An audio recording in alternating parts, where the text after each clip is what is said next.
Good evening and welcome to the 15th year celebration of the arrival of your ship to San Diego. And to all of our members, thank you for being the foundation that has really accelerated our growth, as we're going to talk about a little bit tonight. 15 years ago, the ship got here. I remember driving down North Harbor, looking at this kind of brown and gray ship with one brow to get on, no electricity, no water, and going, I don't think this is a good idea, you know? And only in San Diego does a negative thought from a potential chief executive of the ship transform the doubts of many into such a successful venture. A lot of cities have tried this. San Diego's the only one that's been successful in building a venue like this over the last 15 years. So I hope all of you are proud of being a part of that. I hope you feel like you own a piece of our success as much as those of us who are lucky enough and honored enough to come here on a daily basis and continue building this out as America's living symbol of freedom. We started out, we wanted to have a quality museum. We had some idea we were going to build an education program. And we're going to brief you on where we stand with those programs and what the way ahead is.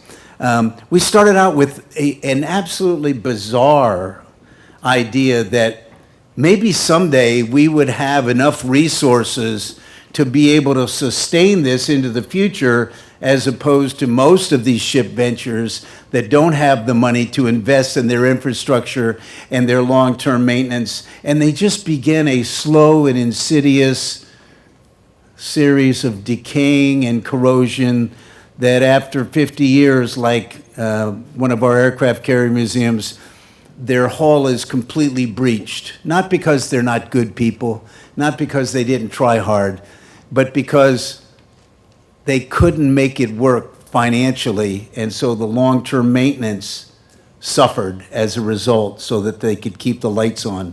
We are very fortunate here that Vince Benstead, our board of directors, as the head of the finance committee, Malin Burnham, very early on said, we need to build financial security so that we can continue to do these great things. We need to establish a investment fund within the first 20 years of $50 million so we can take care of any eventuality. And everyone said, right. I am very proud to announce to all of you members tonight that we will achieve our goal of having $50 million or more invested within our first 20 years of being here in San Diego.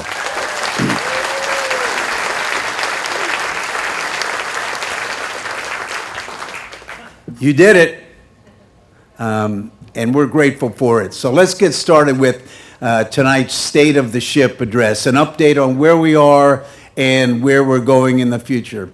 And our first speaker, by the way, Jill originally had this as she came in to brief me, and she said, you know, Mac, we want to tell our members what the actual state is of the ship. We want to hit them with hard-based facts and really give them an update. And it's important that we have people who know what's going on the Midway present this. And suddenly I found myself out of a speaker's role and into introducing the people that have built these programs. Scott McGaw was actually on the board of directors that hired me initially.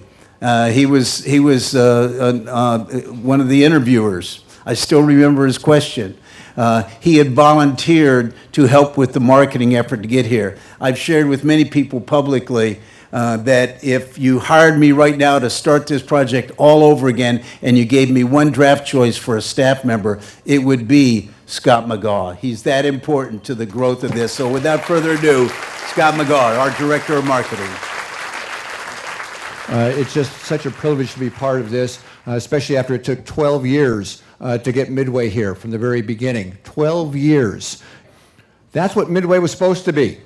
It was supposed to be the USS Ranger on a pier straight out from the county administration building. That was the original vision of Alan UK and David Floor and Riley and others. Things changed over the course of 12 years and getting all the permits and approvals, and this is what we have today. It's a far cry from what the original vision was, given the perseverance of those founders who stuck it out for 12 years. When Midway arrived, that's what the forecastle looked like. We had 6 months to open this place as a museum, a ship built in 1945 for 19-year-old sailors, and we had mothers and strollers and grandfathers and grandmothers coming aboard in less than 6 months. And David was fond of telling us, we can't miss another tourism season. We can't miss another we are already broke. We have got to do something, and it really took a lot of creativity and an extraordinary amount of volunteerism from all corners of San Diego, including our early members, to turn the forecastle into that in 6 months. Isn't that amazing?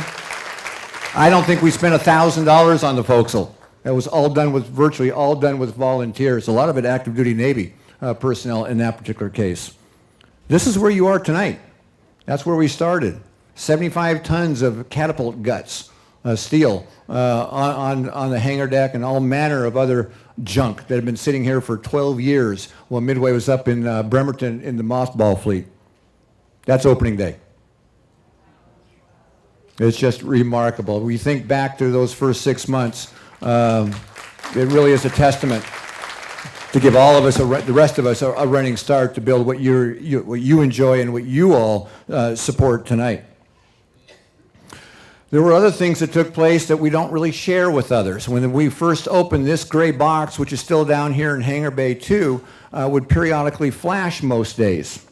And people would run over, and that was almost before a cell phone, sometimes with regular cameras, and they'd wait, they'd get Uncle John next to it, something, part of Midway is working and so on. Let's see if we can't get a picture right when that red light on the top of the box flashes. And then click, and they'd wait, click, 4 or 5 times, and they go on and go on about their business. What they didn't know is that we were on the phone calling the septic company, because that was the warning signal that the men's toilets were about to overflow. God's honest truth.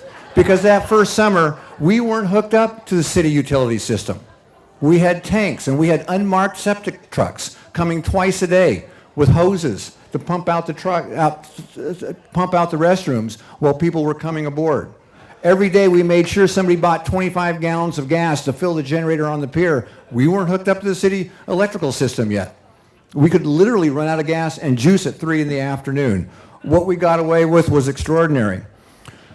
2 or 3 months after we opened, our Pat Fuller, sales director, was walking back to our office, and that was before that wall on the right existed, same men's room, and it turned out that the angled mirrors over the sinks gave a perfect view of Urinal Alley and all 12 occupants on a busy summer day. So today when you walk by, you see this nice, what do they call it, privacy wall? A privacy wall with our corporate partners' logos and symbols, and they've got lots of exposure and so on. The reality is so that you can't see inside the men's room. That's our elevator system. That's how we got people in wheelchairs onto the ship. Literally. What people don't realize is it took about $1 million a piece to custom design elevators from Otis to fit a 1945 aircraft carrier. Those don't sit on a shelf somewhere. And some extraordinary, very generous people in San Diego who swore us to secrecy, like John Moore's owner of the Padres at the time, wrote a 6- and 7-figure check so that we could build real elevators. But we would literally use this forklift to get folks onto the flight elevator, and then twice a day we'd raise the flight elevator 30 minutes each way to get them up onto the flight deck so they could walk around and look at 3 or 4 planes. And we got great reviews. It's just amazing. That worked really well until July 4th at midnight after the fireworks show. We rolled out the last guest, a good friend of mine, Mike Shirk, in his wheelchair, and we discovered for the first time high tide was so high that this didn't lift up high enough. He had to sit on the elevator another 2 hours until 1 a.m. when we could roll him into that thing. It starts wobbling at the very top when you have 180 pounds up there, and bring it down while his wife is holding her breath, Beth. Thank God they didn't sue us. They were good friends up until that night. And very shortly thereafter, we had elevators installed.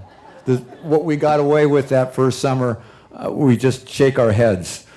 Over the years, a little bit quick of a highlight film, kind of similar to what Jill had in the video. One of the key things we have done over the years that we really didn't expect as founders, the original vision, was the kinds of events that we would be able to host on Midway while staying focused as a museum.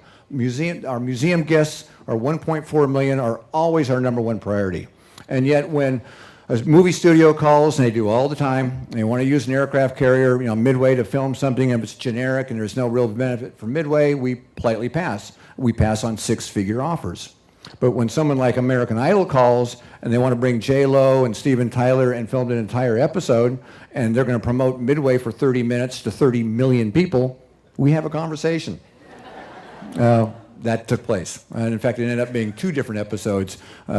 Exposure for Midway that leads to the kind of success and standing that we have now that wouldn't otherwise be possible. Some of you may remember we have had flight operations, another little element that we never envisioned once Midway became a museum. This is Red Bull.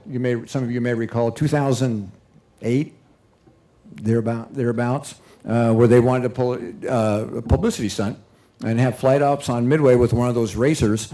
And Mac said yes. We have an expression around here that you may hear a little bit later, WWMD. What would Mac do?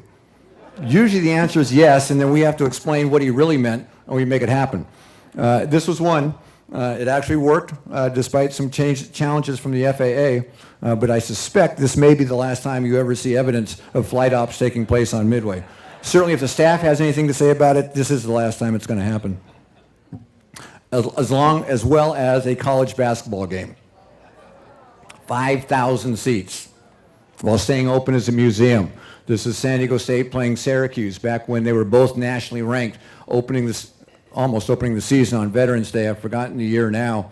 Nationally telecast, which is why we did it, frankly, more than anything else, when we can get into 20, 25 million households around the country live from San Diego on Veterans Day, and it's 78 degrees. Come see the USS Midway. We'll take those kinds of opportunities every time. And a lot of people will come to us and say, Scott or Vanessa, man, you guys have always got great stuff going, and so on. How do you come up with all these ideas? The reality is, thanks to our members and our volunteers and our docents and the reputation that Midway has built, 80% of these folks are calling us. We're talking right now to the Lionsgate for the new movie Midway that's coming out. They want to do something on Midway because of Midway's standing in the community and standing in Hollywood. Top Gun people, we're going to start conversations with them regarding their movie that's coming out next year. Most of these big things that you see in the news or national networks and so on, they're coming to us because of the day-to-day dedication of our core group, our volunteers, the leadership of MAC, your support. That's what really makes these things happen. There are other elements of the marketing department, just to give you a quick sense of what leads to 1.4 million visitors, 8 of the last 9 years attendance records. On the left is just a quick snapshot of a fireworks show, but the reality is, in addition to the event that you're enjoying tonight, we host about 275 events a year, anywhere from 200 to 4,000, in addition to being open as a museum. We limit reservations to 4 years in advance.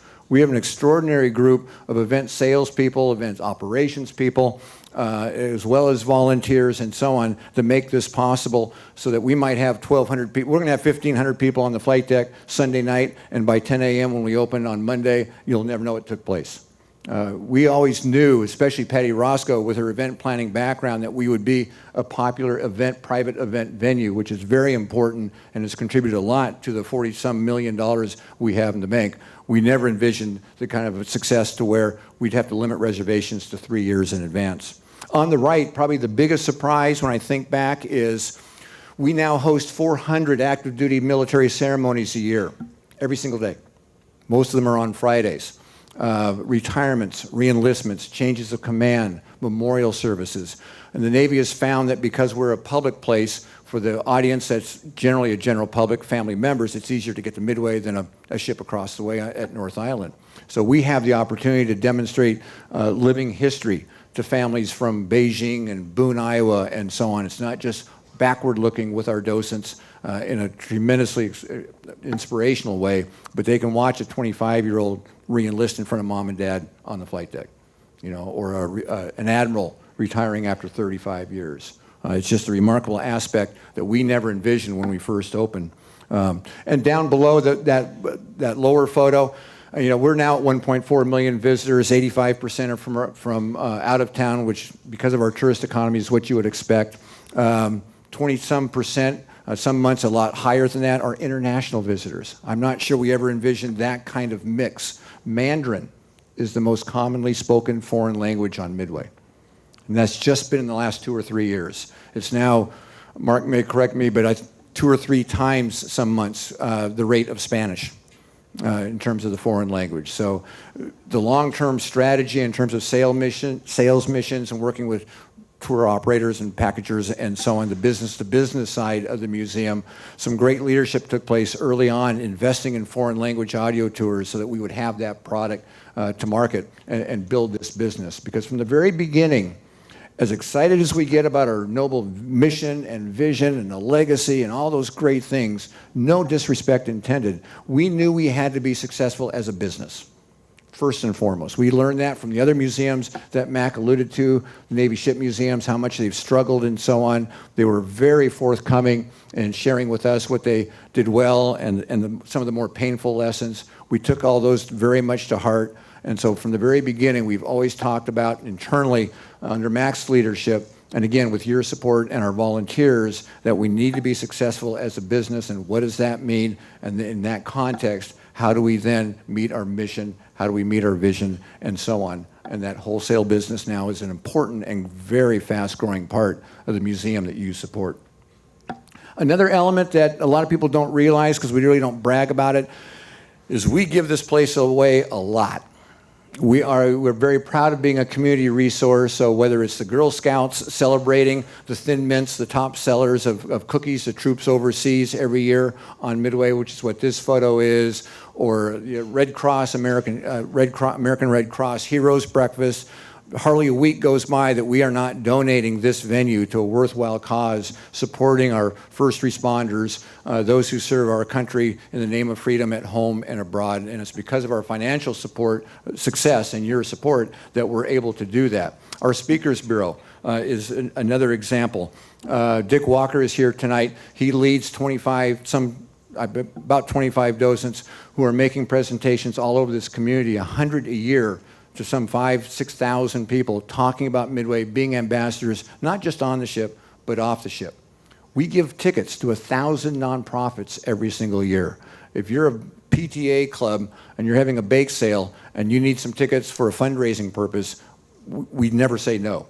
And again, it's because of our financial strength that we're able to do that. To be a resource, to help other organizations. Because from the very beginning, again, with Patty and Vince and so on, that was a core element of what we wanted to become our vision for this museum. Not just to be a museum, but really to be a community resource in so many different ways. And thanks to Mac, and again, you and our volunteers, that's what we continue to strive toward. We never rest on our laurels. So there's a lot of things to be proud of. We have a lot more yet to come. We have a new advertising campaign. We never sit back and just rest on our laurels or rest on our news clippings. We're only 15 years old. You know, as a business, that's not that old. We're a teenager, literally. So we've got a lot of things planned. And again, I want to thank you all. We had visions for a membership program when we first started. It was never along the lines of what we have tonight. So most importantly, thank you for your support, and we're looking forward to the next 15 years. Thank you.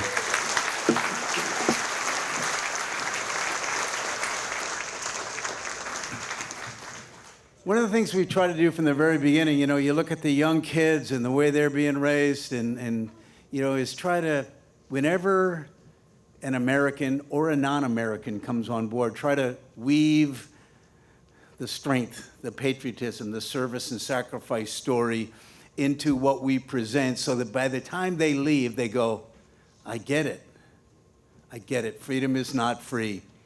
You know, as Scott was stepping up talking about year one, you have to realize there was some real numbskulls in those days who didn't know any better that we should have quit. This is Mission Impossible. There's just too many hills to climb, but you wouldn't let us. The founders wouldn't let us. They kept pushing us. But it's one of the core values of America is it's how this country was built. We didn't know any better. Kind of like the way the Midway. We didn't know any better. We just said this needs to be done. You know, the beginnings of our country. I mean, who decides to take on the British and fight for our independence when we don't have an army and a navy? I'll tell you who. Those Scotch and Irish that hate the king. And our next speaker comes from that heritage.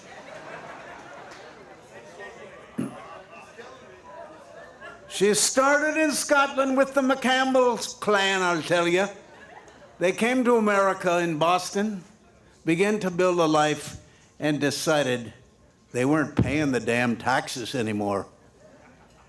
3-cent stamp tax is too much to pay the king. We're going to fight over this.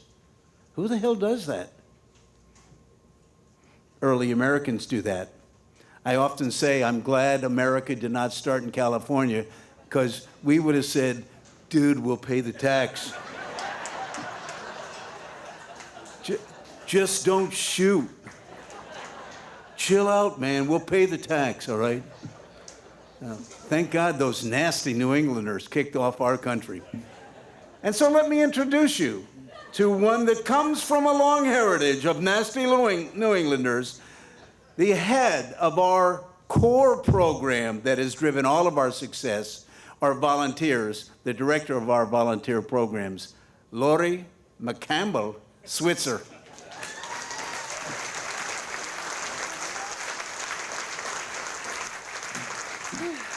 That's about right. Well, it is truly a privilege for me to be here, and working with the volunteers is an honor. There's no way I can truly give them justice in describing who they are and what they've done for the Midway, but I will try and give you a peek at the tip of this iceberg.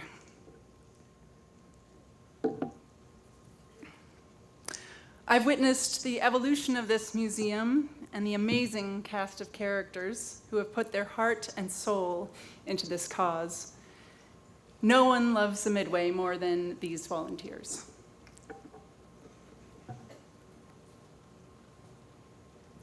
It's true, we have more than 800 regular volunteers from all walks of life. This regular routine crew gives more than 250,000 hours annually. That's the equivalent of 125 full-time staff. Midway depends on this team to run the museum.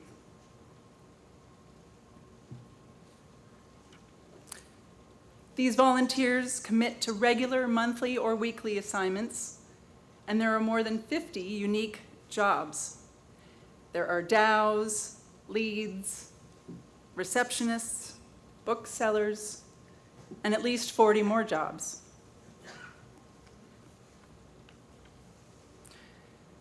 These volunteers are involved in all aspects of the museum operations. Each of these groups relies on volunteers. Many of these run exclusively with volunteer talent. They are all here to serve our museum guests. Members of our team have come with a lifetime of skills and have shared them freely. Professionals in library science, customer service. We have machinists and even corporate executives. One of our world-famous docents are a well-oiled machine, and we all emulate their strategies. They are fun and compassionate, and we are so blessed to have a team that covers the Midway with world-class hospitality 7 days a week. Just check out our TripAdvisor testimonials, and you'll see. In addition to our regulars, we have a robust group project program. Service groups come to maintain the integrity of the museum tour route and the exhibits. They complete a discrepancy report and clean out our many scuffs and smudges from daily wear. In recent years, under the masterful guidance of Steve Suslick, there have been thousands of participants annually. Active duty teams, youth groups, corporate groups, and others. These groups are welcomed, and they're moved by our shared values for civic engagement and service. I'm proud to say that more than 3,000 volunteers have participated in these projects in the last year. But it is our regular, active volunteers who have truly built the culture of Midway, or the Midway Museum, I should say.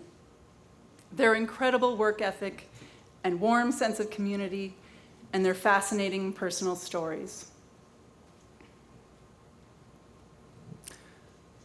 I encourage you to check out the volunteer wall here in Hangar Bay 1.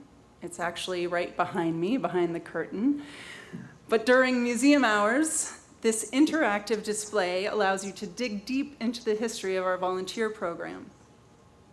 You will find the personal stories of our volunteers of the month, That's 15 years' worth of Volunteers of the Month and Volunteers of the Year. Plus, there are videos to illustrate what each of our various teams do and what they're all about. You may see many of our volunteers proudly wearing a leather flight jacket, one that they've earned for 1,000 hours of service. Volunteers are all given annual pins, and these are some examples. And most recently, we established the President's Circle. These valuable volunteers have given more than 10,000 hours each to the museum.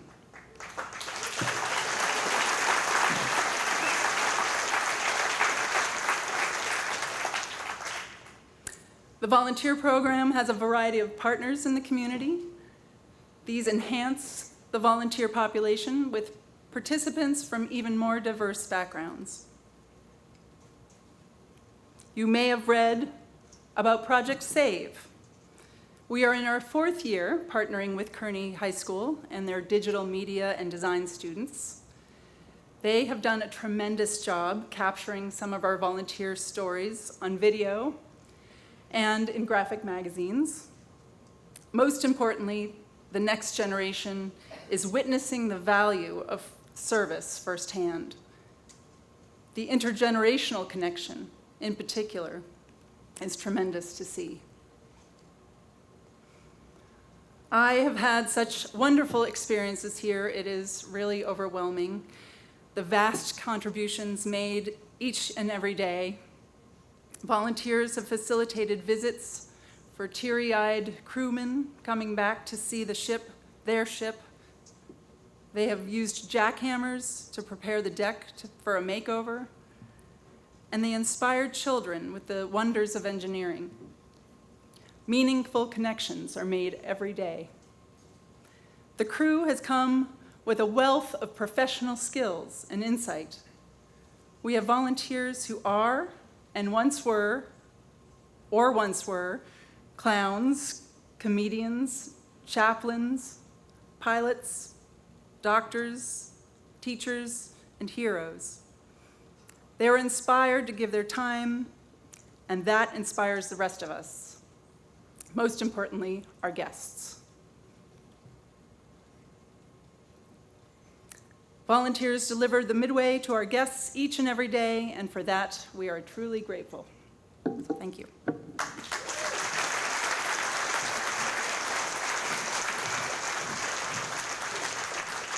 Our next speaker is going to share some insights with you about probably one of our less visible programs, but I will maintain that if you can imagine someday that the USS Midway and the atoms that make her up in 1,000 years may not be here, the program that will continue through our foundation leadership will be education. And by the way, Dan Bentema, if you could stand up. Dan is the president of our San Diego Foundation here on the Midway, the USS Midway Foundation.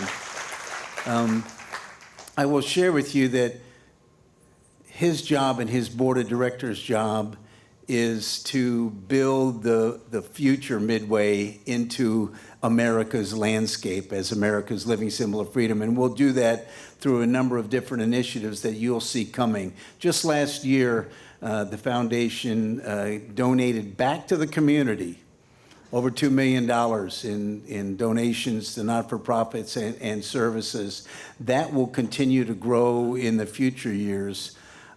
Most foundations are formed to support the entity that they are formed around. In other words, the foundation gives back money to the museum.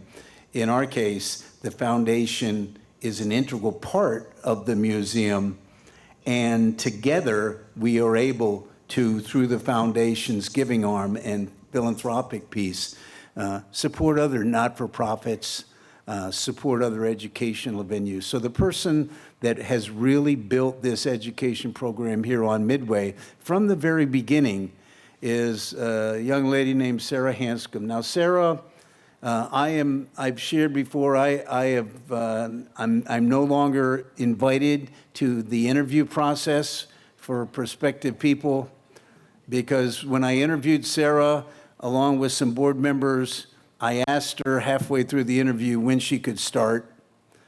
And my board member said, well, Mac, you can't do that. You can't, we have to do some vetting. And I said, I think we're done vetting. This woman was built to come here and build our education program. And she has done a masterful job in starting with a little local idea, expanding it locally, regionally, nationally, and now moving into the international and even collegiate ranks. So without further ado, Sarah Hanscom, our Director of Education.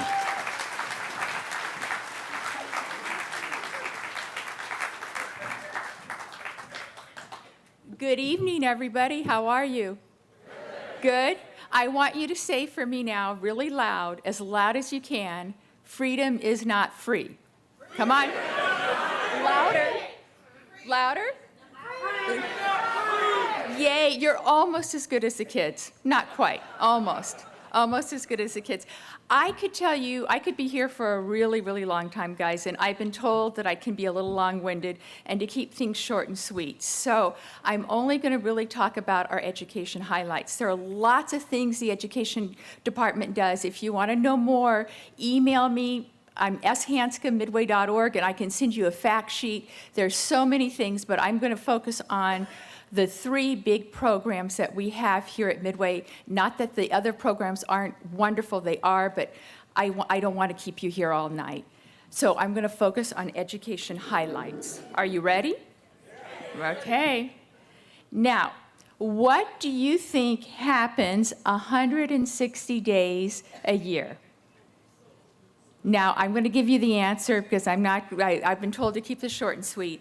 I'm going to tell you the buses start rolling in. If you're here in the morning and at 9:30 for 160 days of the year, that's when schools are in session, this is what our parking lot looks like. Isn't that something? All of those kids are coming to have programs here on board the Midway. This is before the museum opens. The reason why they come at 9:30 in the morning, that schools have a very tight schedule. You could almost have a clock to them. They can have their field trips from 9:30 in the morning, and then they all leave at 1:30 in the afternoon. And that's across the country, and that's across the world. No matter where you are, if you want to see lots of school kids in a public place or in an entertainment facility or a cultural institution, it's during those times. So our parking lot at 9:30 in the morning becomes quite exciting. The kids are excited. They come off the bus and they say, wow, this is the wow ship. That's what most of the thank you letters we get, that's what they always start off with wow, that was the best field trip ever. And here are some of the pictures. Aren't those kids looking excited? They really get excited about coming here. Doesn't matter the age, doesn't matter gender. They just have such a good time when they come off the ship. These are our school children. They're coming here to learn what we call STEM Plus. The programs that we were designed from the very beginning, we were able to work with teachers, and they said this is the perfect place to make science exciting. But we sneak in other things as well. We sneak in words like teamwork, patriotism, freedom. So they get their STEM, what they have to learn in the classroom, because that's the hot topic, but they also come away knowing that what this ship is all about and how important this ship is. Look at those faces. Now, we don't stop there. What do you think happens 41 nights out of the year? 41 nights out of the year. We have overnight programs, and we call it the Live the Adventure program. And here we go, Live the Adventure. Kids come, they come here at 4:30 in the afternoon. They come on board, and the ship is the trip. That's what they want. They want to see the ship from the bottom to the top and back and forth. We make it very interactive for them. Here's some kids doing some activities. A couple of years ago, we didn't think this could happen, but we did. We were told that we really need to develop a program for the little guys, 4 and 5-year-olds, and we said, no, No, that can't be, but we worked with 4- and 5-year-old educators, and we came up, thanks to Vanessa, with a great title, the Little Skippers Program. And so now our overnight program can see kids from 4 to 17. And you come on board, if you guys ever want to come and see them in action, we can make sure that you do. And they have a wonderful time. We don't stop there. We have our school programs during the day, about 200 kids during the day. And I forgot to mention with our school programs, we couldn't have our school programs without a very vibrant scholarship program. And the scholarship program, the name of the scholarship program actually came from one of our original members. He came up to me and he said, I have the perfect name for a scholarship program. And we said, what is it? And he said, No Child Left Ashore. And that's what we named our scholarship program. It's a No Child Left Ashore program, thanks to Mr. Ron Arbetta. So without that, the kids, I'd say close to 80% of the kids who come on board come through the scholarship program. During the summertime, we teach teachers. We have something called Midway Institute for Teachers, another name for MIT. Isn't that a great name? We think our MIT is better than, we are a little biased. We think what's happening at our MIT is pretty cool. The teachers come across the country. You can see here, they come from across the country. You're going to see a map pretty soon. And here they are. We see teachers from across the country, even Australia, and they come and they learn about the Cold War, and they are so excited. We see about 100 teachers a summer.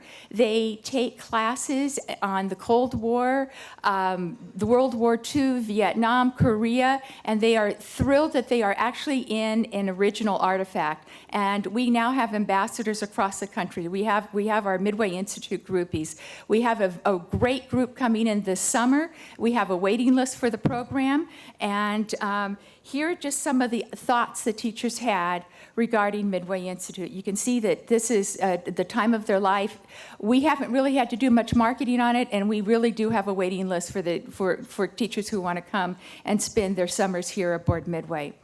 But really what all our programs, what they're all about, guys, is one big message. And it's what I asked you guys to say in the very beginning. It's this message. This is what we're really all about. This is from our overnight program. Freedom is freedom is Every overnight, we really encourage that, and the kids come home and they really know what that means at the end. We started with our programs 15 years ago. I can't believe it's been 15 years. And we started with the little guys, and then we went to middle school, then we went to high school, then we went to teacher training, and now we're exploring how can we reach the university and collegiate level. So hopefully this time next year, I can tell you about some of our partnerships with our university colleagues. We couldn't do this without our volunteers, without our amazing staff and our amazing members. You're the ones who built this for us. Because of that, these cards came in about 2 weeks ago, and I think they're very appropriate. These are from our school kids. We want to say thank you, but more importantly, as the schools our kids are doing there, we want to salute you and thank you for helping us pass the torch to the next generation. Thank you.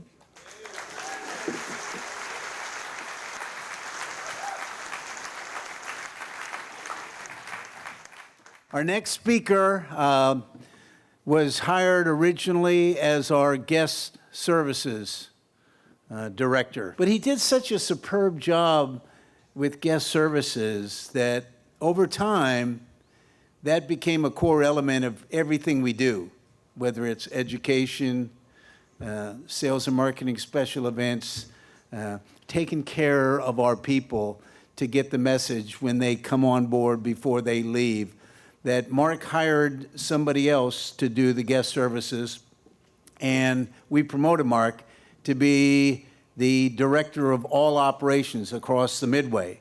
So he takes his guest services background and injects it into every single program, and all of the programs that are on board the ship that are third party, Mark is the direct liaison and essentially in charge of our photo people, our Fantail Cafe people, our simulators, and what am I missing?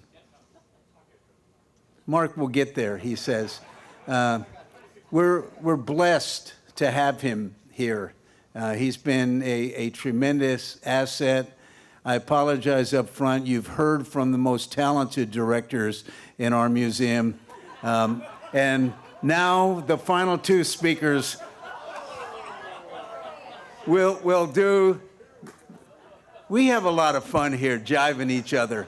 And if these next two weren't the superstars of the ship, I wouldn't be able to say that. Mark Berlin, our director of all operations here on the USS Midway. I know you're going to beat me up. Oh, yeah, here, it's coming. All right, beautiful. I'm glad that you enjoyed the professional presentations from Sarah and Lori, because you're not getting that from me. I've been here since 2006. It's the first time I've got to speak in front of the memberships crowd, and when I'm done, you'll know why. I usually get asked to speak once to a group and never again. But I do speak every month at our all-hands meetings, and some of you who are volunteers know that I get up there. I have a little mantra I tell myself as I'm about to get to speak, and it's don't get fired, don't get fired.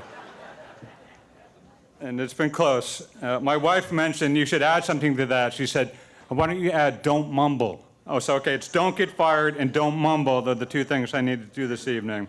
So we'll do that. So when Jill said, hey, Mark, you're going to be part of this thing I'm doing, I'm like, oh, awesome. She said, we're doing a state of the ship. And mostly whenever Jill says anything to me, this is the response I get. Like, I don't know what you're talking about. I'll figure it out. So around 4 o'clock this afternoon, I said, I should start to figure out what I'm going to say to these people. I was happy to hear that Mac actually brought up the R word, revenue, and Vince, you can close your ears now. We actually don't spend a lot of time talking or diving into numbers. In fact, the only time I've really ever pissed Mac off is trying to talk about a downturn in numbers, and I got the scrunchy face. Have you guys ever seen Mac's scrunchy face? No, you've seen it when his yeah. And so I don't talk about numbers a lot. I look at them, but we don't talk about them a lot. But we will talk in general terms about them tonight because they're important to the Midway story. More importantly, we'll talk about people, some of the people behind the efforts that Mac just mentioned to you earlier, the people that are helping collect or generate revenue to support our mission here on the Midway. And I'm going to talk about a few cool new things, too, that are coming down the pike, some that are happening almost immediately after this meeting. So, what am I going to talk about first? Oh, I can look down here. Better. Let's talk about admissions. The exclamation point at the end of admissions is for Jill, because she likes exclamation points. We can't talk about revenue on the USS Midway without talking about this little booth that sits down on the pier. It's been down there for 14 years. We were doing cool things with container boxes before it got cool to build houses out of container boxes. A lot of people will ask me, Mark, we're the living symbol of freedom. Why don't we have a really nice ticket booth? I mean, why do we have this little box? Usually that's the people that work down in that little box that say this to me. And so I get excited. I'm like, yeah, this is the year. I'm gonna push for a new ticket booth. And so what we do every year, the leaders here in the museum get together and we talk about our project, what's coming up, what are we going to spend our hard-earned money on. And I start hearing things about education programs or important ship infrastructure programs. And by the end of the conversation, I'm like, that ticket booth doesn't look that bad, right? We'll put a new awning on it. We'll fix the leaks in the roof. It's got AC. It's good. We keep going on. It's kind of the nice to have, need to have conversation that I'm sure a lot of you have at your households every year. Like, it would be nice to have a new car, but got to pay for the daughter's college. It'd be nice to go on vacation, got to pay for the wife's hot yoga. Things like that are really important.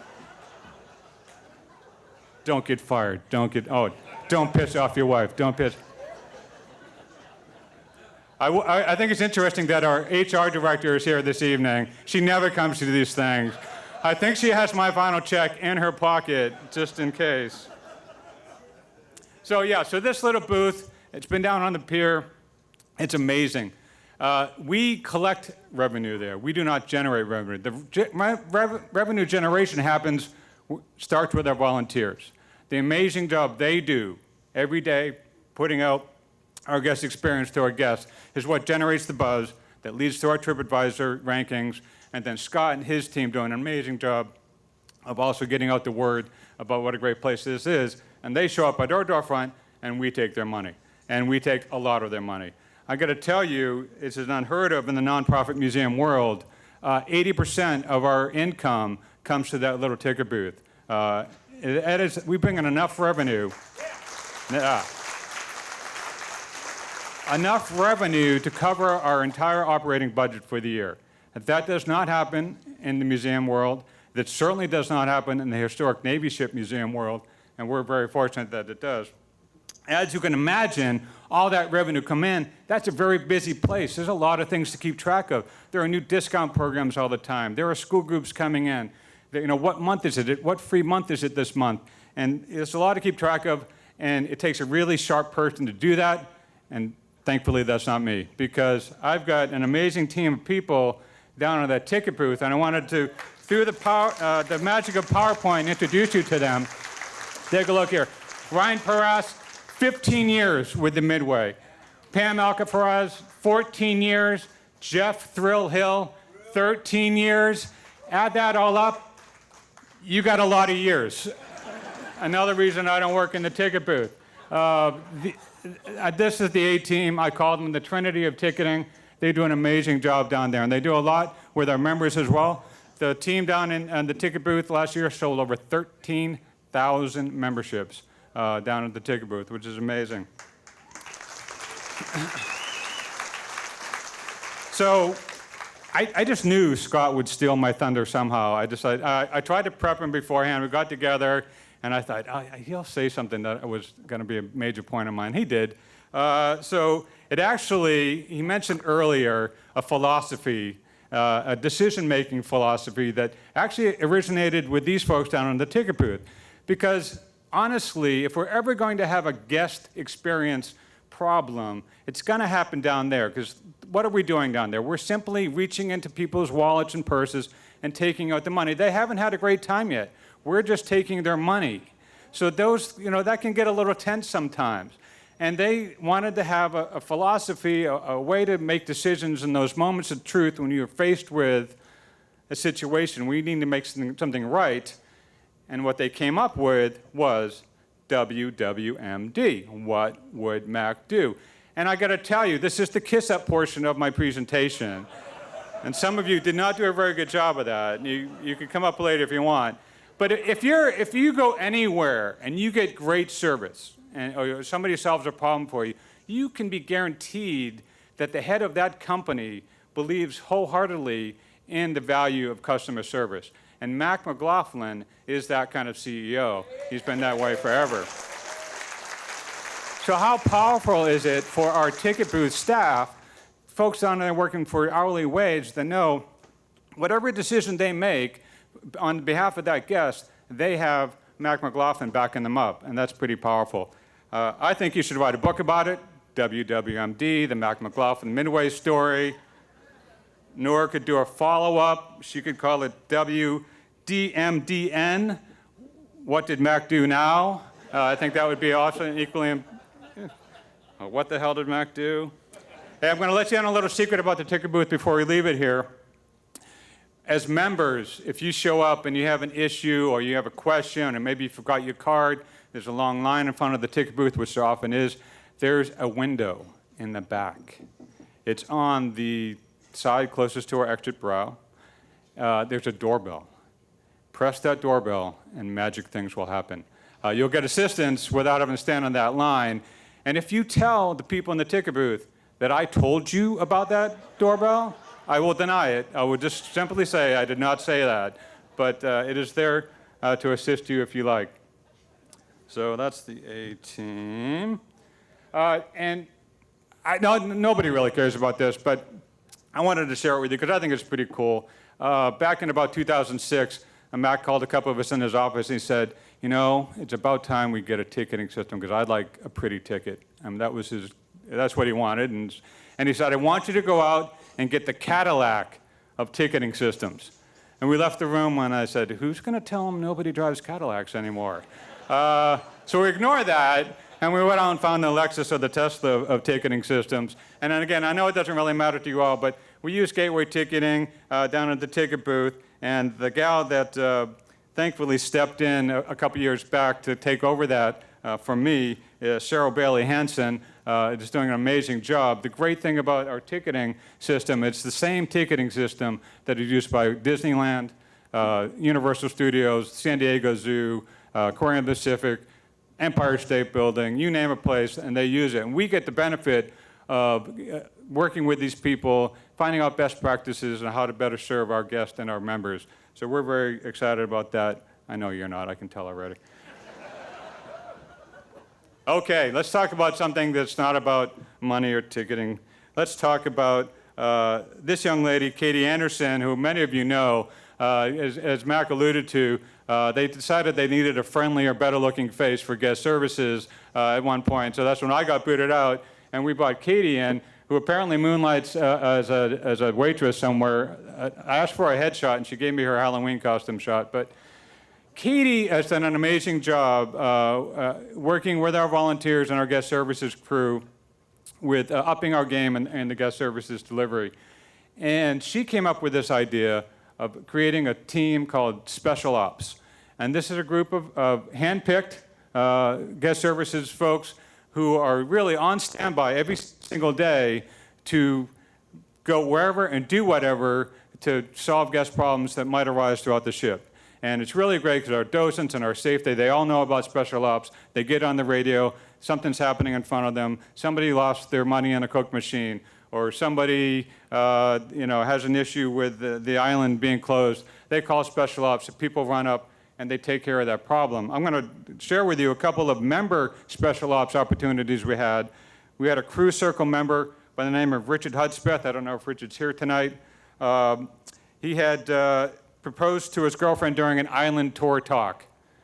That's romantic. Well, I will say, it is a really sound move to propose to your girlfriend in public, because the chances are I did it for my wife in public.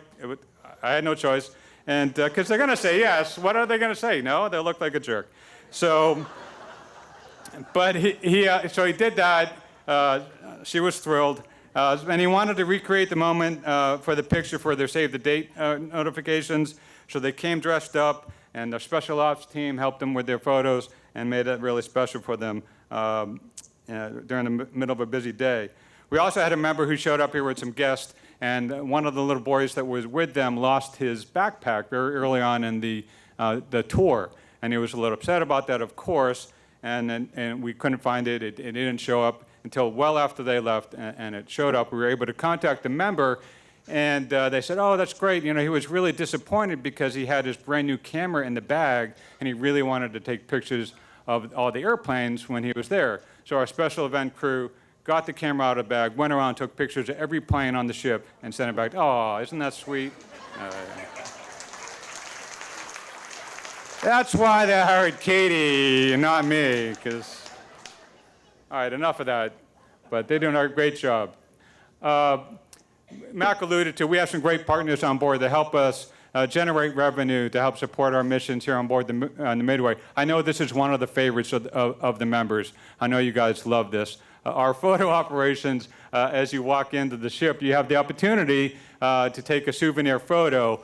And I know you guys come a lot, so I know that they can get annoying when you get stopped for it. They have been trained to look for the member sticker, and they see a member sticker to get those people out of line as quickly as, but as good-looking a group as you are, I'd get your picture taken. It doesn't matter. You guys look great, and they really, I don't buy pictures. My wife would tell you I'm the cheapest person alive, but you'd be surprised how many people will, because they have such an amazing time here. They want to memorialize that with their photos, and this is a big source of revenue for us, and they do a great job. Denise Perez is their manager. They do free photos for us for our volunteer dinner, for our holiday party, and they're always willing to help out. We really appreciate their efforts. And I especially love the photo gauntlet, sales gauntlet they have down in Hangar Bay 2. I buy a lot of pictures of other people's families that I can't say no to these people. I'm like, sure, whatever. So they're a great partner. Please be patient with them. One of the reasons we have them at the entrance, it also helps with our flow of people into the, if thousands of people all rushed into the entrance at once, we're going to back up at the audio tour somewhere. It does help us with our operations as well. At least that's what I'm telling you. Our jet shop, it's amazing, run by this young man, Brian Morano. He's a lot of fun. He's out on paternity leave right now. They're funny. They give us a call once a quarter. They give me a call. Max stopped listening to this call a long time. They want to talk about their per cap and all that, and we pretend to be interested, and we just send us the check. And they send us quite a bit of money. They're a great partner. Interestingly enough, the thing I love about that call is they tell us what their top sellers are. And every time, every quarter, I asked for it. I said, how's the pocket watch doing? And it's in the top 10. Who buys pocket watches? That Midway pocket watch sells like hotcakes, and I don't know what's going on with that. And they'll sell anything in there. I don't know if you noticed, but they're selling wedding rings in there. I swear to God, go back there. They're plastic. They're like rubber. They're they're active wedding rings, and people are buying them. I don't get it, but they're great. You get a great discount back there as well, 10% discount. So go check it out. We're getting there. I don't know, 2006, Mac came back from a conference. It's the last time we sent him. He came back, and he said, hey, Mark, guess what you're going to do? I'm going to buy some simulators, and you're going to run them. I'm like, okay, I don't know anything about them. But it was not a rare, this is one of his many insightful decisions that he's made. These things are great. I don't know if you had a chance to do them. They're called Max Flights. They're full motion, 360-degree simulators. They'll spin 360 degrees. They'll pitch 360 degrees. You're in charge. You're doing a World War II dogfight inside. We started out with 2, the gray ones you see here on the left. Those are so popular, we got a 3rd one. That was so popular, we got a 4th one. We ran those for 10 years, and we ran those. And after 10 years, they were done. We bought 4 brand new ones, the colorful ones you see down the bottom.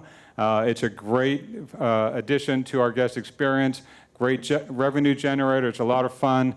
I know we get asked a lot about, hey, will I get sick in that thing? The answer is, are you an Air Force pilot? No, you'll be fine. And that's what we answer the people. And, oh, I hit a nerve. Sorry. You got that check ready, Lan? Great, perfect. Here's a gross oversight that is being corrected tonight. And we've talked about, I don't know how we didn't implement this earlier. We haven't had a member discount for the Air Combat 360s. I don't know why. We haven't ever done it. Tonight, $2 off starting tomorrow on the Air Combat 360. Show your member card. It's $6, not $8. And I apologize for not making that happen earlier. I asked Jill, and she said, they get enough already. I'm like, oh, whatever. Okay, hey, you guys remember the big white simulator down in the corner? It looked like a Astrovan, a Winnebago. It's gone. We had to remove it for another project I'm about to tell you about. And but we're going to be replacing it next week. We have a new virtual reality experience coming into our Hangar Bay 2. It'll sit right next to the photo booth. And it's basically the same simulation that we had in the big white Winnebago. It's called Joint Exercise Screaming Eagles. It was a aircraft carrier experience that Mac helped develop working with Flight Avionics. So people get to take off and go on a mission and come back and land on a carrier. And now they're going to be able to do it with virtual reality goggles and motion seats. And Mac and I got the experience, and along with some, it's pretty cool. It's going to be a lot of fun, and that'll be starting probably by no later than Memorial Day. We'll have that new VR experience. And we got rid of the old one because at the end of March, March 31st, Mac's birthday, put that on your calendars, get it out, we closed down our Fantastic Cafe. After 15 years of great service, and we were very grateful for the folks that ran that, their contract was up, and we had made the decision that we were going to take over our food service operations and rebuild our cafe, which will take about a year to a year and a half, and Len will probably talk more about that.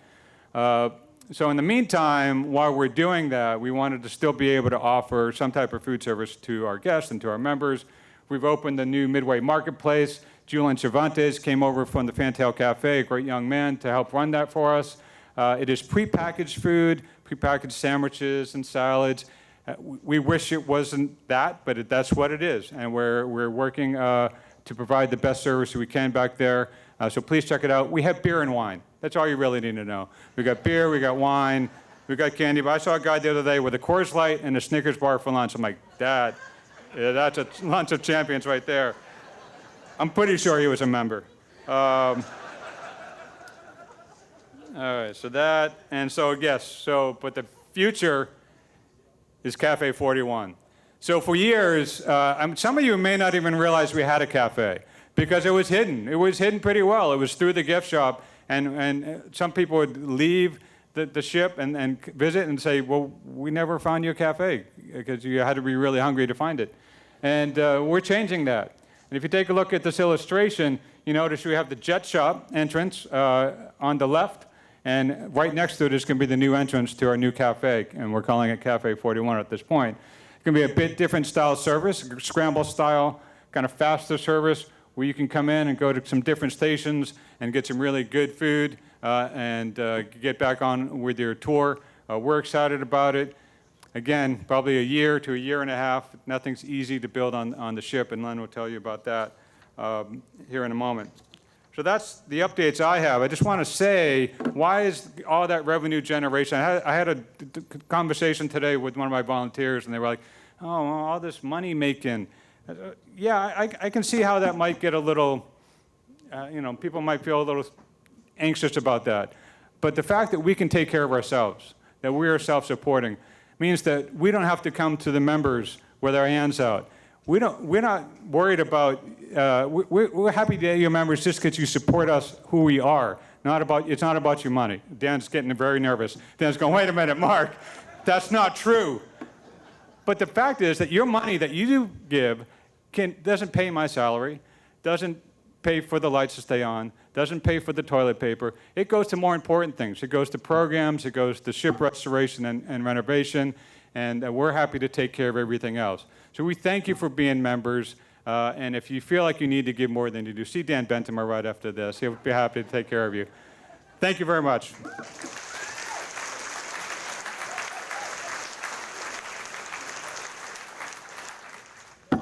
That was pretty boring. Okay. Our next speaker, if you notice, every single one of your directors that have built these programs are initial hires. They've been here since the very beginning. I think that says something about the organization, where we're going, and the support that we get around here from our board. We have one exception, and that's our chief engineer position. And I will share with you my personal take on that is because this ship has gone through distinct phases, and distinct talents have been needed in each phase of the engineering. There's not a person in the United States Navy that could have done a better job getting this ship out of mothballs, painted in Oakland, and down here and delivered to this pier than Pete Clayton. Pete Clayton was our initial engineer, and not our current engineer or the one before him could have done a better job than Pete. That was Pete's thing. But then Pete got down here and we started to evolve. And we started having parties. And kids started coming aboard Pete's ship. And Pete said, I've done my job, permission to go ashore. And Charles Gordon came on board, and we couldn't have had a better chief engineer to roll up his sleeves and build out this infrastructure that we're all sitting in right now than former Chief Warrant Officer Charles Gordon. Charles did a marvelous job for 10 years building this out. But now we are really getting into a different phase that Charles had gotten to the point where he had had enough fun, he was tired, we beat the hell out of him getting to this point, and he wanted to move on. By the way, Charles is doing extremely good for one of our defense contractors now, and he's planning things and taking time off with his family and enjoying himself. And we went on a search for a new chief engineer for really what I think is going to be the final phase of engineering challenges for this ship. It's a far more complex series of challenges.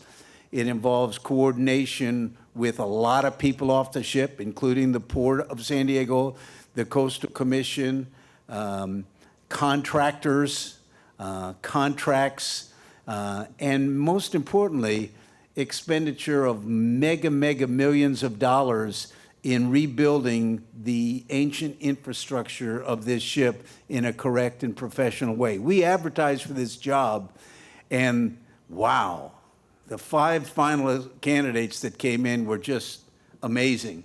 4 from the shipbuilding industry, retired Navy captains in the shipbuilding industry. But the person that really stood out was our current ship engineer, and he was junior to those other ones. He didn't have quite as much experience, but he had a lot better attitude. And most importantly, we found an ingredient in an engineer that most engineers do not possess, and that is he had a personality.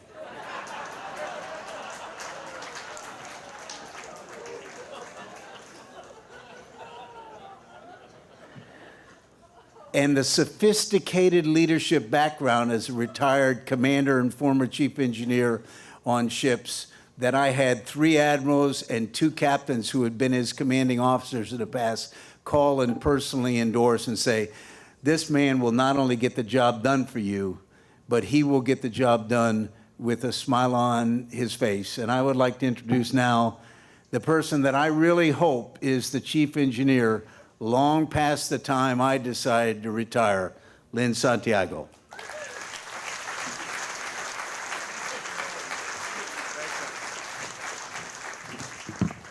Good evening, ladies and gentlemen. It's a privilege and honor to be here. And like Max said, in naval tradition, I'm just standing the watch right now from 2 great other engineers behind me. So I'm just assuming the duties. I've been given a great opportunity. The timing was right. My family's happy. My wife in front here.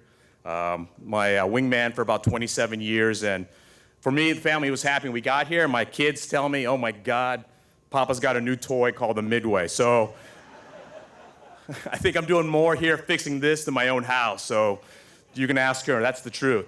So I'm just going to give you a snapshot. Mac doesn't like me calling him the A word.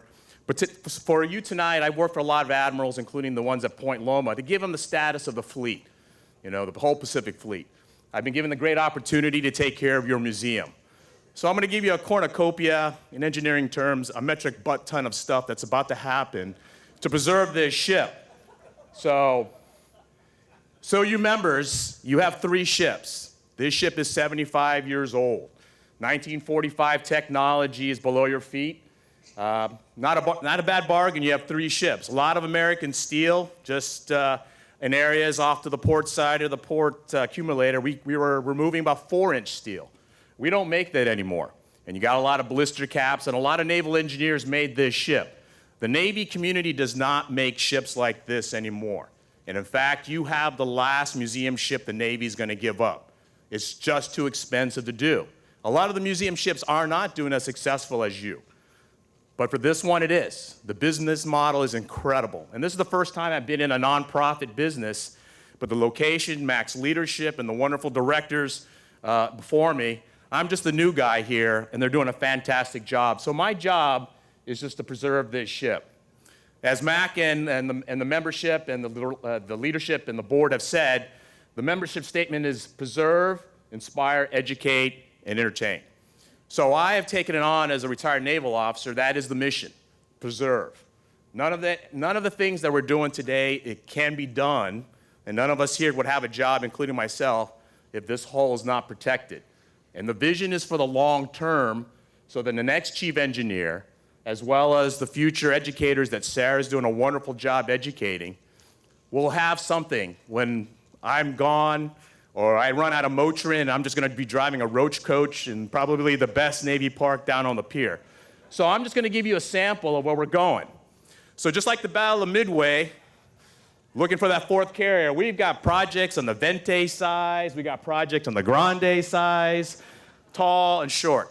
Again, I was not as smart as the other candidates. I'm just a simple guy, drink coffee, put in a little cups, and go, okay, what's the biggest thing we got to attack first, and work down the list. And I'm going to give you a sample of where we're going. The big one is you got to protect the hull. So right now, this very moment, when you leave the ship, you will have Seaward Marine right now. We spend quite a bit of money to protect the hull. They are cleaning the hull right now. 4 weeks of like Mr. Miyagi scrubbing underneath the hull. This is the curse of all the museum ships. If you don't clean the hull, you get what's happening to the Queen Mary, Lexington, Intrepid, and you can't get to where the corrosion happens.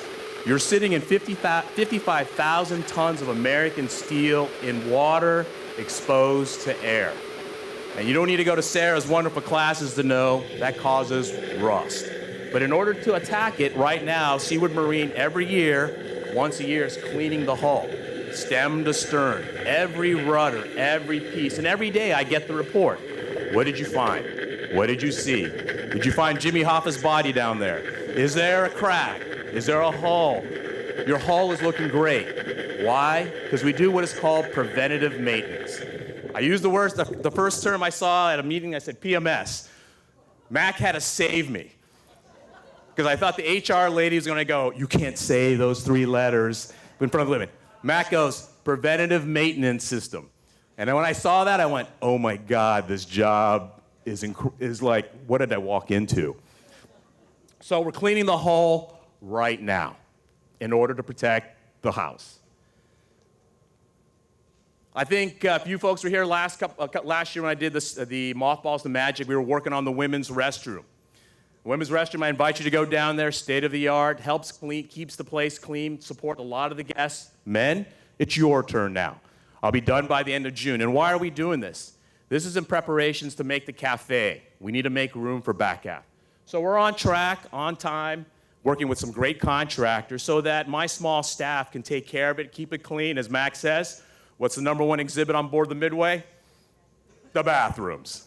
Okay. So we're on track with that. As you can see, some of the drawings on the up on the left, some of the animations on the right, and the real world we're going through. And it's pretty interesting. As you take apart a wonderful ship like this, you find a lot of things. And it takes a careful ballet of electricians, local AC companies, things that you see without taking away important systems like ventilation, power, things like that, where there's just the paperwork's not there after being 75 years old. Scott McGaugh and his event team, the party team, are an incredible marketing team. 300 and some odd events. We get everything from the fuzzy couches coming up on Elevator 2, the Academy Awards, to Jaguars being loaded on Elevator 1 at 5 o'clock in the morning. And I tell you, I'm like, how are we doing this? So a lot of these things require these aircraft elevators. You have one of the only aircraft carriers that have post-decommissioned aircraft elevators that don't move jets up and down anymore at 60 seconds. But they serve a greater purpose as part of the entertainment mission. So I've called this Operation 3 Aces. Off to your right, we are working on Aircraft Elevator 1. They're working great, but just like your car, you got to change the tires on your car once in a while. We're working a lot on the aircraft wires, the nuts, the hydraulic systems, the electrical system, in order to invest the next 15 or 30 years for the wonderful events that happen here. So Elevator 1 is being worked on now. We're expecting to complete probably around September. Shift over to Elevator 2. My event staff are not looking forward to that day. We'll be moving the logistics over to Elevator 1, and then we'll move on to Aircraft Elevator 3 to support all the events here. The flight deck. The flight deck is the piece de la resistance of all the events down there, and you can see we're exposed to quite a bit of the elements. On the left-hand side, a lot of the standard corrosion and rust, and you got to get it up. It's a cancer. It's 4 football fields of 2-inch, 3-inch steel up there. So how do you do it? On the lower right-hand side, for the first time I saw helicopters landing. I got told in the first month, hey, sir, we got to prep the flight deck because we're going to do helicopters. And I go, we're going to do what? Wait a minute, I thought we were a museum. The Girl Scouts that sell the most cookies get a helicopter ride. They launch, they take out of Carrera Mesa, they buzz the tower like Maverick downtown, and they land on spot 1 and 2. And I'm like, oh, this is an incredible job. What did I walk into? So we prepared spot 1 and 2. Now we work on the angle bow. And just this week, we had Anzac Day. So that flight deck is pristine for all the military ceremonies that Carol Eakin, the event staff plan, for all the functions we do as they look down. It's all part of the preservation of 55,000 tons of American steel. Now, Mark Berlin tells you about the guest operations and all the people that come here. We get tons of people. 4th of July, 4,000. You've got the Girl Scouts, like it's an Ariana Grande concert, 1,600 girls screaming on the flight deck. You got the concerts going on. How are we going to handle this with the incredible 1.4 million people that come to this wonderful ship every year? That basket that Scott McGaw showed you, my Navy hair went up when I first saw it on a Saturday. I went, oh my God. We're building another elevator, Brow 4. Right now we're going through the process with the California Coastal Commission, Port of San Diego, structural designs, and that paperwork is underway right now. Just waiting for the final approvals. I've got companies ready to go, and as soon as we go through the bureaucracy, which is probably worse than the DMVs that I've ever seen in my life, we're going to build this somewhere in the probably next year time frame. So that's on track so we can handle the growth of many folks that are joining and coming to this wonderful place. The corrosion doesn't stop underneath. You got to look at the mast. Those 3 rotating radars, as Max said, bring life to the ship. In the upper left-hand corner, just like Admiral Nimitz saying, I want that 4th Japanese carrier. Admiral McLaughlin said, I want the 4th antenna. The Spin 43, the air-controlled antenna that we control aircraft within 0 to 3 miles from the aircraft carrier. In order to do that, though, you got to look at all the corrosion up there. And there's not enough Motrin for me to climb up there. I'm not a young buck anymore to go up climbing masts. So with the help of Sarah and the education department, I've leveraged the services of the professional engineers or the professor engineers of mechanical engineering at the Naval Academy, Space Warfare Systems just down the road. And right now, these last 3 weeks, we've been 3D scanning the mast in order to prepare the model to show where we need to prioritize in probably 2021 that form of preservation in the mast. Again, you own a ship that's 75 years old, 4 feet long, 55,000 tons, 17 floors tall, and we've only opened about 35–40%. But we got to preserve the mast, which adds life to this aircraft carrier. So that project is underway. We do a lot of education, we do a lot of events, and I'm a firm believer, being a retired Navy guy, you gotta support the forces that protect our freedom. In the left-hand side, we don't have enough of the folks that would protect this ship in case of a fire. We have to rely on the city. City Station number 2 is just down the road. So we've opened up the ship to help the firefighters learn how to practice fighting a fire on the USS Midway. So just in case I'm barbecuing at home, my wife can't drive me down here back in time because I'm 3 beers to the wind and barbecuing steak. The fire department have been training regularly on board the Midway in order to protect your ship. In the middle, we have the explosive ordnance team. They just finished practicing this week with an underwater vehicle, and they're right off here at Point Loma. Why not? It smells like a ship, looks like a ship, tastes like a ship. It's gray. So we allow the EOD teams, explosive teams, practice underneath the hull. And on the right-hand side, yes, Navy SEALs, they practice their climbing on the starboard bow all the way to doing what's called visit board search and seizure. These are the young men and ladies that have relieved me as an officer in the Navy and MAC, and now they stand the watch. So now this aircraft carrier supports just more than just tourism. It actually is a great training platform. We finished by 9:59. I turned the aircraft carrier back over to the ops boss. It's now his for guest operations. So multi-mission platform just like it was on active duty. And it's a great privilege to do that, support that. And you know what? Your young sailors today, They walk through a ship and they realize where it all came from. They visit the docents, they see the volunteers, they walk in the old ships, and it reaffirms their oath that they took. So it's a neat feeling when you see these young lads and lasses walk off at 9:59 before we open up the museum. So the big one. Here's another big one that's coming up. So Mark showed you the pictures. I'm working on the elevators. I'm working on the mast. I'm working on the flight deck. Mac goes, Len, I need you to build a restaurant. And like Goose in the back of an F-14, I go, we're going to do what? Okay. Wasn't in my resume. I'm a good barbecue guy. Just only took me 23 years to cook the right steak. You can ask my wife. We're building a cafe. So the ops boss, I call Mark the ops boss, he showed you the Gucci pictures in the middle. And I said, what about everything else? What about the power? What about the water? So we did this. I do the walking around of all the power load centers. We find out we need to upgrade the power. Cafe 41 is sitting back there. I don't know if they're going to call it the Berlin Bistro or the Berlin Wall. But I know we're going to put the Chang's Chinese chicken salad and my wife's top secret recipes going in there. That cafe needed some new power.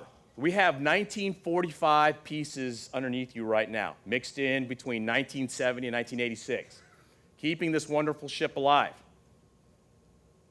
We discovered our particular load center takes that third of the ship. It takes 1/3 of it, about 68% of all the power that's coming from cities in that part.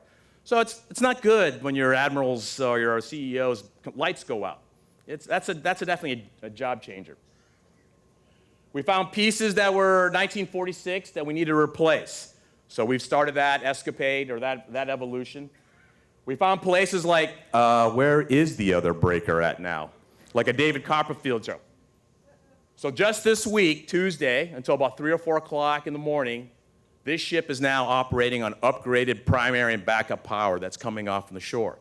So now your chief engineer feels comfortable that we can switch between one or two, and just in case the city of San Diego burps a power spike, which they can do, and bust one of those breakers, I can shift to another breaker and operations can be resumed.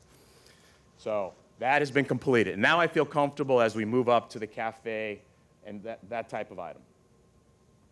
Now you get into the short project, a small coffee shop. We have a lot of, we tried getting a lot of parts from the USS Kitty Hawk. Got fire pieces, a lot of the small accoutrements around the carrier to give life. We support the USS Recruit over at Point Loma in order to keep the dignity of the Navy from the boot camp days. So a lot of the volunteers and engineers go over there. We support other things that bring in other museums in part. We exchange parts with other museums. And we support things like the CHP who come on board for some of their evolutions here. I have a great group of volunteers. The young men on the left, average age 65, 70 years old. 18 years at heart, but 65, 70 years. So sometimes it gets a little scary when they're going around with a chainsaw or a sawzall blade. The right side, you see the young men on the aircraft carrier off the Carl Vinson. We've leveraged, every time you see these aircraft carriers at North Island on maintenance availability, we've reached out to those ships. Why don't you come over and help us over here in this wonderful gray lady called the Midway? And they do. So you're looking at some of the chief selects in order to help us protect this ship. And it turns into a great learning experience for them. So yes, as your new chief engineer on the watch, I want to thank the membership here, the support. We've got the membership piece as part of being of a camaraderie like in the wardroom of the chief's mess. We've got great folks that I met for Battle of Midway survivors that can still fit in their uniforms. I can't even fit in my uniform anymore. So that was pretty impressive when I saw that. You have ships coming home from deployment, and they see the Midway, and that's the first thing they see when they know they're coming home. It's an incredible feeling as a Navy sailor when you see that banner on the bow, and you know you're home when you see homecoming on the bow of the Midway before you even see your family. That's a powerful message. In the middle there is my nephew from Hawaii. First time out to the mainland, walked around. He's sold. He's going to be the next F-35 pilot. I don't know, but he's sold. Okay? Rode the 360 ride, didn't yak. I was impressed. So I gave him more free tickets. On the right-hand side, I saw my first christening on board the Midway. So the USS Higgins change of command was on the bow. Again, Carol Eakin and Scott McGough's team were planning that. And at the same time, my team was supporting the ship's bell from the Higgins. They put the water in. The Reverend blessed the water, and they had a christening ceremony on. So we started seeing the first members before they can even walk come under the Midway. That water I keep because I sprinkle it on all elevators on this ship and anything that I need power. So,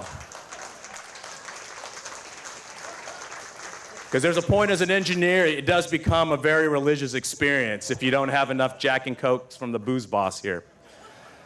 So, I thank you, the membership here. I thank Mac McLaughlin. I'm the FNG department head, so I'm the youngster in the group. I like to take the pride that I am the youngster, but it's a great group of department heads that I work with, and it's a great opportunity to take the watch as I prepare for the next regime and for 50 more years. So thank you very much.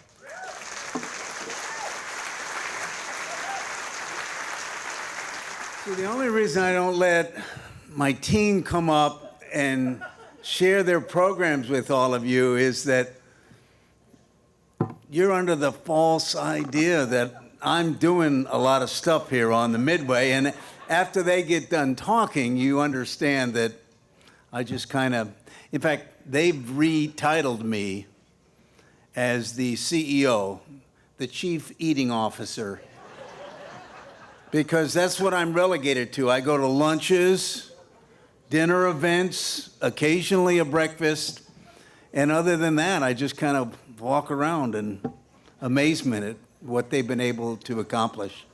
It's an amazing group, coupled with the volunteers and the community has made Midway what it is today. Our final speaker to close it out tonight, and this has gone on a little longer than we thought, but it's you're sitting there curious as to what the next person is going to say. I find that I am, It's interesting listening to these. I had no idea all this was going on.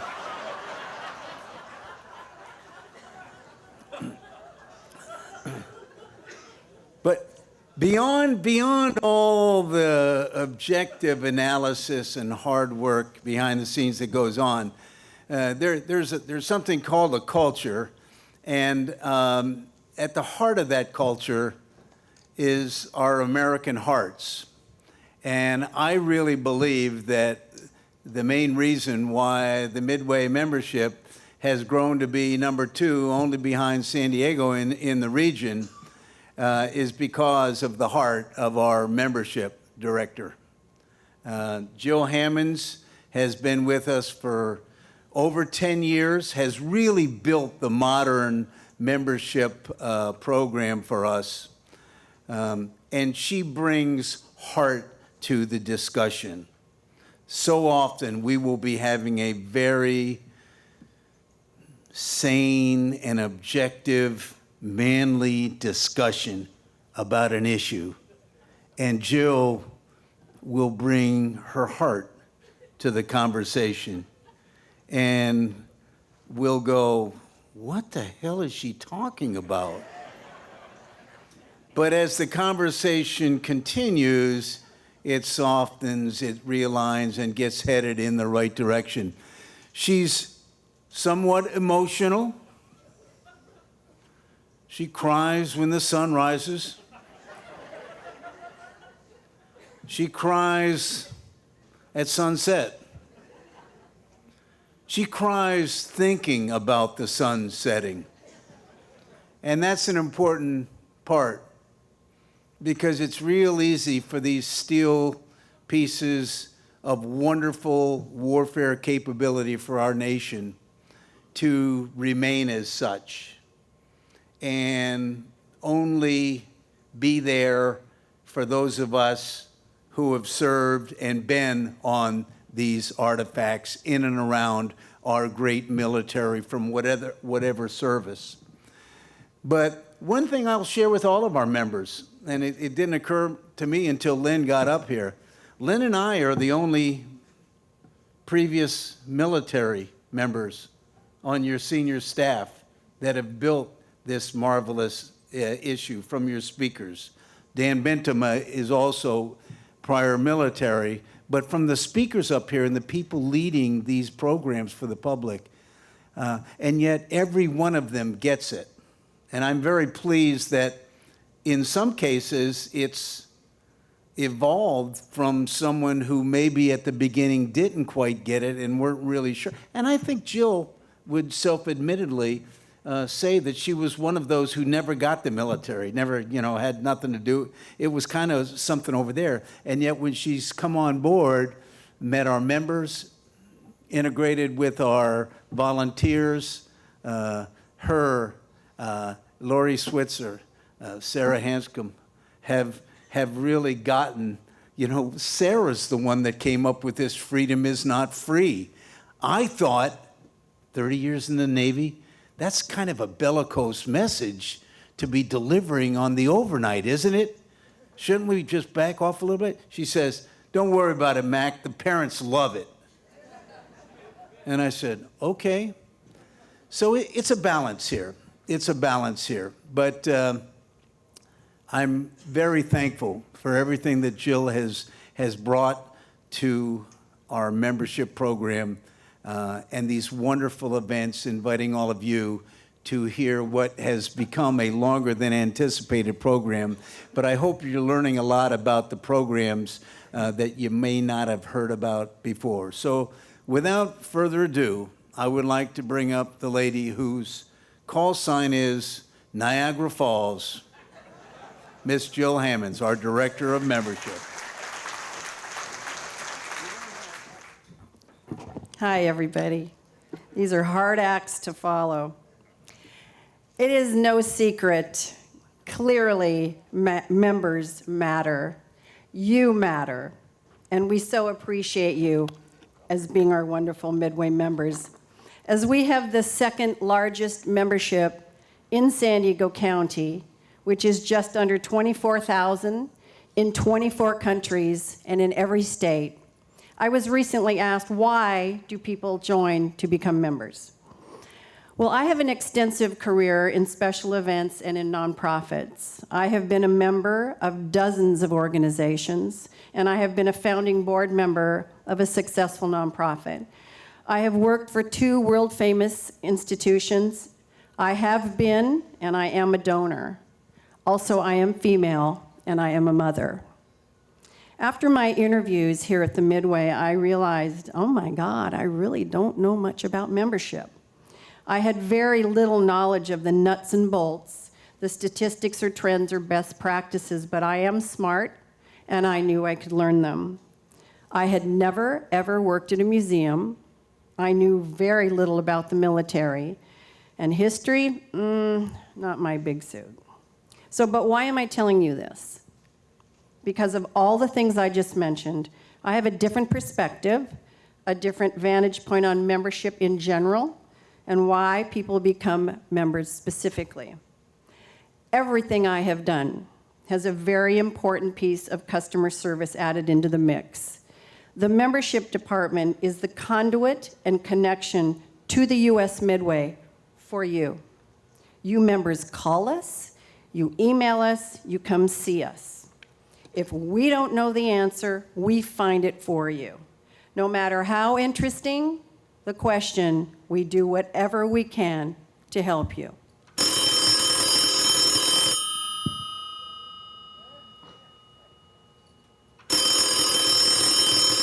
I'm sorry, Jill. I think it's for you. The phone. Oh. Sorry about that. Excuse me. Hi, this is Jill Hammonds, Midway Membership. May I help you? Hello, Jill?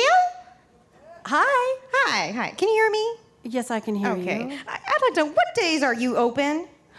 We're open 7 days a week. 7 days a week. Does that include weekends?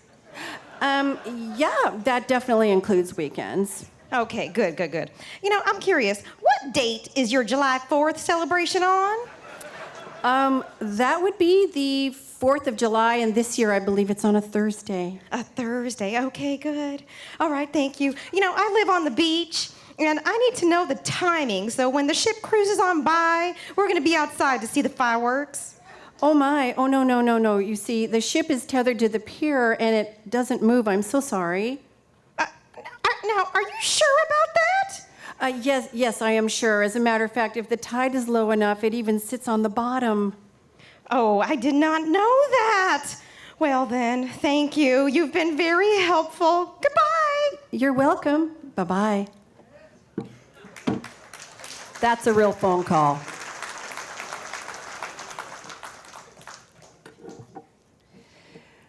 Oh, that's so funny. We truly believe if we can get people on board, we got them. Visitors are continually blown away at the museum's authenticity, the cleanliness, the incredible storytelling, and the palatable patriotism. Yes, members become members for the value, the economic sense it makes, the non-impacted feeling that they have in their wallets. They weigh the cost of admission to their intended number of return visits. I get it, we all love a bargain. However, more and more members are joining organizations due to passion.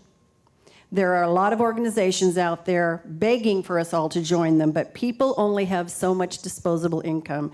We all have to pick and choose.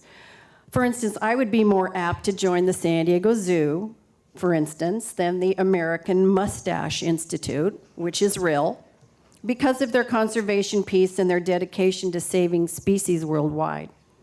I am not choosing to join memberships that have the coolest window stickers, the best tote bags, bumper stickers, or keychains. I have lots of those. They were given to me, and I don't even know by who, and they're in my junk drawer in the kitchen, and I've forgotten all about them. I'm sure you have a junk drawer, too. What I do know is that people want to be excited.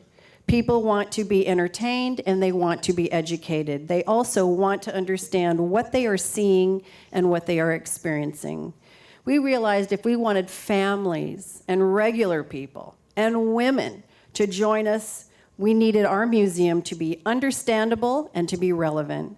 Not just men fighting wars, not just a huge steel ship full of military acronyms, camouflage uniforms, and airplanes. Not just a stagnant, uninviting exhibit of untouchable, unrelated relics. We needed a cause.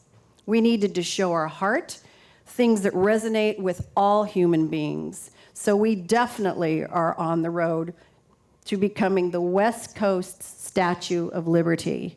We are America's living symbol of freedom. Freedom is our cause. Yes. And I truly believe we have a strong membership program because we provide members with things that are much more valuable than bumper stickers and keychains, experiences and memories and programs and activities, things that tell stories, things that stir them emotionally, and things that move them. Midway members join because they want something meaningful and powerful, something that makes them proud to join and belong, something that touches them. This includes exclusive behind-the-scenes tours to areas that the general public never sees, to the incredibly powerful Live the Adventure first-person presentations about things like veteran homelessness and POW families left behind, to double amputee wounded warriors' triumphant return to surfing, and much, much more. We have members who join to celebrate their annual family tradition at our Parade of Lights viewing party each Christmas season. Others hear by word of mouth or our great social media how we throw a terrific member appreciation party called a Steel Beach Party and Brewfest. This year's theme is going to be a lot of fun. It's the 50th anniversary of Woodstock and the moon landing. My point is that people join memberships to be energized, to be jazzed, to be socially connected, and to feel special in the club, as it were. If they feel positive about their membership, they feel positive about the organization. We want your experience as a member of the USS Midway Museum to be the best it could ever be. You are our advocates, and you are our wonderful cheerleaders. You are the backbone of the Midway, and we really love you for it. We hope you truly... We hope you truly feel that you belong with us. We hope that you feel that your membership is exclusive and very special. We have built the membership department as if you are part of our family. And you know why? Because you are. Thank you, thank you, thank you for everything you do.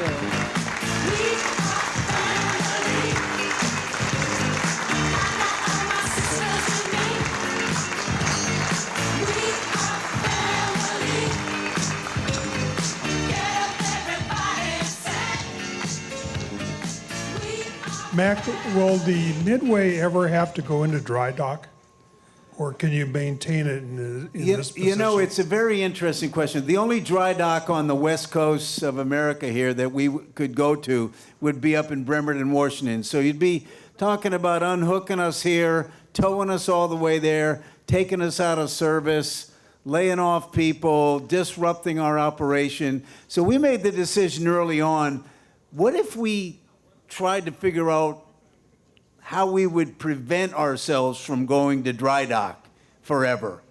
And the real reason why these ships go into dry dock is because they're operated constantly. They have a lot of buildup, a lot of rust, a lot of corrosion, a lot of wear and tear, so they need to go in for some rehab. We do that on an annual basis, as Lynn was showing you today. That effort down below is to prevent us from ever having to go to dry dock. I mean, the purpose of dry docking is to make sure that your ship is slick so it can go through the water, that it's painted so it's not corroding in the saltwater environment. But what if on an annual basis you went down below and did all that underwater? And technology is available as long as you don't have to go through water, because we wouldn't be able to seal up the 400 openings that we've sealed up so that salt water doesn't come in. What if we could put on a rough compound instead of painting that acted just the same as paint by keeping the water off the hull on an annual basis wherever the hull was bare, and essentially doing an annual dry docking? And that's what our board of directors, the good news about our board of directors is a lot of them are boat owners. So they realize the Achilles heel for these ships is the part that's down below the waterline. And they've invested millions of dollars in the long-term maintenance effort to not have to go into dry dock and instead have an annual preventive maintenance program. So we do not intend to go to dry dock. Now, that's not to say that there could be something catastrophic that could happen and a huge gash. But I think what we're doing to prevent that from happening is going to last all of us for all of our lifetime, certainly, and far into the future. So that's our program of dry docking. Stay away from dry docking. Mac, would you share with us the update of the Battle of Midway Theater?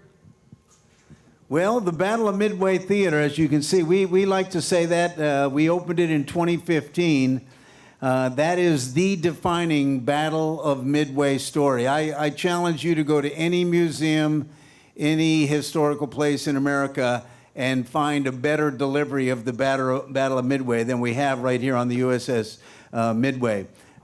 You've got 3 different kiosks that show audios that can take you from the very beginning, where the hell is Midway, through the preparations for the battle, the strategic decisions that were made before the battle and during the battle, as well as the heroes of Midway on all those kiosks. You have a display going from your left to your right over there on the timeline of the Battle of Midway up to and including now the Midway being opened.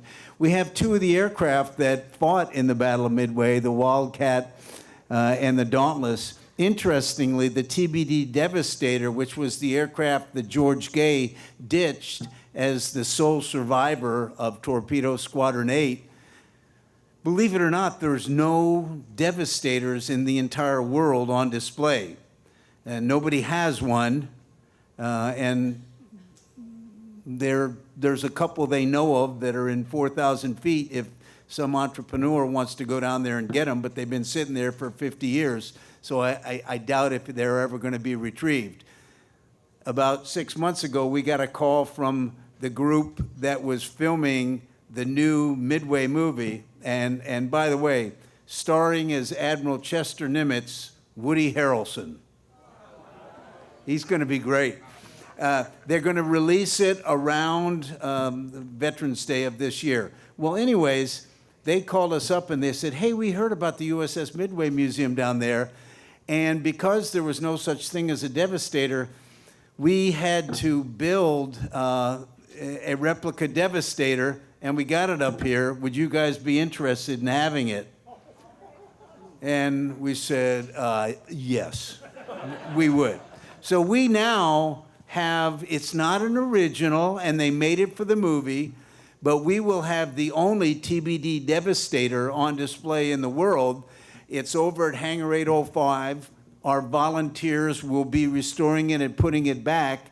And at some point in the next year, it will be hung down there, and instead of 2 airplanes, you will have those 2 airplanes and the TBD Devastator. And at this time, I will take any recommendations as to how the hell we're going to put another airplane down there. We're working on it, but it's going to really round out the story, and we'll finally have George Gay's airplane. Yes. Mac, how will the city and the Port District plans for the waterfront affect your operations on the Midway over the next decade? Boy, very timely question, because, the people I introduced earlier, and I see Patty's still here, who brought the Midway here, gave us the best gift in the world, and that is bringing it to Navy Pier in downtown San Diego.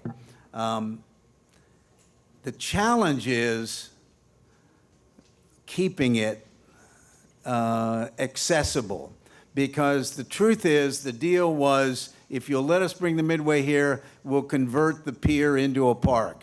Our position with the Port of San Diego and with the California Coastal Commission is that's a real bad idea to do right now. And even though we were supposed to begin that construction 10 years after we got here, we have been very, I can say, as of this morning, very effectively having that conversation with the Port of San Diego. And just this morning, they released the draft copy of the Port Master Plan update that they are going to go to the Coastal Commission with for public comment. You can see it online. We'll be rolling it out. But I quickly scrolled to page 157 because, remember, this is a Port Master Plan update of the entire San Diego Bay. We're just one project, Navy Pier, but a very important project for us and the downtown Embarcadero. I mean, when you look at how, since the Midway got here, I mean, think about it. Nobody was allowed out on Navy Pier for the last 50 years until the Midway got here. There was a gate out there. It was Navy property. Nobody came out here. The Midway got here. It's now open. And we are slowly but surely working to open it up more and more for public use. And maybe someday the whole pier, or most of it, can be a park. But to do that right now would be really short-sighted and a knee-jerk decision. So, back to what they released this morning. Right now, think of this in 2 phases. And we've been working very carefully with them. The first phase is build a perimeter Veterans Park around the water side of Navy Pier so that people can walk down to the end of Navy Pier and be at the end of Navy Pier. They can have what they call public access in the eyes of the Coastal Commission, but access to the water if people want to be near to the water without cars being in their way. Knock down that big old ugly building that you're all going to pass as you're leaving on your left side, okay? And keep 500 parking spaces. That's coming from the Port of San Diego. So it's going to be a net increase, actually, of total parking spaces, but we're going to knock down that building to free up the view corridor and build a nice perimeter park, in addition to a nice park maybe where the Building 11 is, maybe at the end of the pier. That's still to be determined. That's going to be phase one. That's a big win for Midway, to have the Port of San Diego in writing say 500 parking spaces and build a perimeter park and knock down the building. We're all in favor of that. What we've asked the port to do is let us include the land over by the KISS statue all the way down behind the Midway and all the way out to the end of the pier, and incorporate that and redesignate that, which is already designated as parklands, but call it Veterans Park. Call it Freedom Park, but make it a park that surrounds the Midway in a U shape that's dedicated to our veterans. We would build the statue to John Finn, the first Medal of Honor recipient out there on that pier. We would have the statue of Stu Headley looking off into the...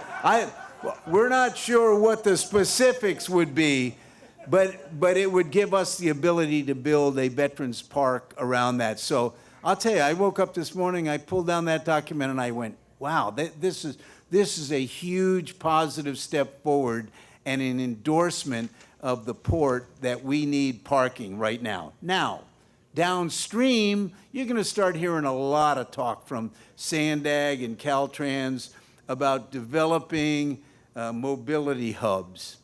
But even in the document I read this morning, until there's a mobility hub that's built within a quarter-mile walking distance of Midway, we will keep our 500 parking spaces. That's huge. This is the Port of San Diego. So thank you all for your patience, for your support, and we still may need to call on you to come help us when we go before Coastal Commission, but we'll go there united with the Port of San Diego, who truly believes that the Midway has changed the landscape down here, and we need to make some decisions to support their ongoing operations. So I'm real happy with where we are with that. Yeah, great progress. Okay. Yeah, hello, Mac. This question's for Jill. Jill, I'm just curious. Jill, can you hear me? I'm just curious. Are you going to do this event again in 15 years? Hell yeah. Why not? Sounds We're like on a good- roll. So let's meet again in 15 years. Until then, thank you all for your support. Have a great night and a great weekend. God bless you all.